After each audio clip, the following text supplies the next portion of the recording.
ಕರ್ನಾಟಕ ರಾಜ್ಯ ರೈತ ಸಂಘ ಮತ್ತು ಹಸಿರು ಸೇನೆಯ ಸಂಯುಕ್ತ ಆಶ್ರಯದಲ್ಲಿ ಹೊಳಲ್ಕೆರೆ ತಾಲೂಕು ಕಚೇರಿಯಲ್ಲಿ ರೈತರ ಹುತಾತ್ಮ ದಿನವನ್ನು ಆಚರಿಸಲಾಯಿತು. ಈ ಸಂದರ್ಭದಲ್ಲಿ 1980ರಲ್ಲಿ ನಡೆದ ನರಗುಂದ ನವಲಗುಂದ ರೈತ ಹೋರಾಟದ ನೆನಪು ಪುನರ್ಜೀವಿಸಲಾಯಿತು. ಮಲಪ್ರಭಾ ಅಚ್ಚುಕಟ್ಟು ಪ್ರದೇಶದಲ್ಲಿ ಮುಖ್ಯವಾಗಿ ಬೆಳಗಾವಿ, ಧಾರವಾಡ ಮತ್ತು ಬಿಜಾಪುರ ಜಿಲ್ಲೆಗಳಲ್ಲಿ ನಡೆದ ಈ ಹೋರಾಟವು ನೀರಿನ ಕೊರತೆ ಹಾಗೂ ಬೆಳೆ ಕುಸಿತ ವಿರುದ್ಧದ ಸಮರವಾಗಿದ್ದು, ಕರ್ನಾಟಕದ ರೈತ ಚಳುವಳಿಯಲ್ಲಿ ಮಹತ್ವದ ಮೆಟ್ಟಿಲಾಗಿದೆ.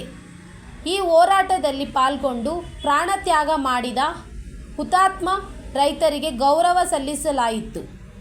ಕಾರ್ಯಕ್ರಮದಲ್ಲಿ ರೈತ ಮುಖಂಡರಾದ ರಂಗಸ್ವಾಮಿ BS, ಹಿಂದೂಧರ, ಮಲ್ಲಿಕಾರ್ಜುನ್, ತುಂಗಪ್ಪ, ಜಯಪ್ಪ, ಶ್ರೀನಿವಾಸ್ ಮತ್ತು ಪ್ರಸನ್ನಕುಮಾರ್ ಉಪಸ್ಥಿತರಿದ್ದು ಹುತಾತ್ಮರಿಗೆ ಪುಷ್ಪಾರ್ಚನೆ ಸಲ್ಲಿಸಿದರು. Bureau report, ರಾಷ್ಟ್ರಧ್ವನಿ news Kannada. Suresh, Holalkere.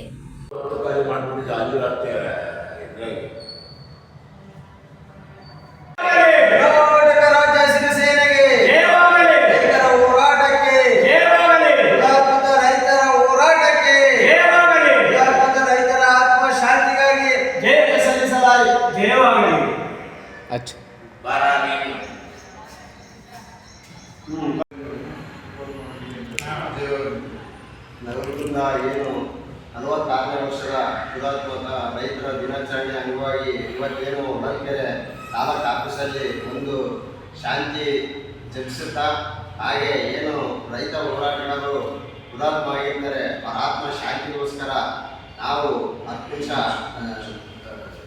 ಮೌನಾಚರಣೆ ನಡೆಸಿ ಇಲ್ಲಿ ಅವರ ಆತ್ಮಕ್ಕೆ ಶಾಂತಿ ಕೊಡಬೇಕು ಅಂತ ತಮ್ಮಲ್ಲಿ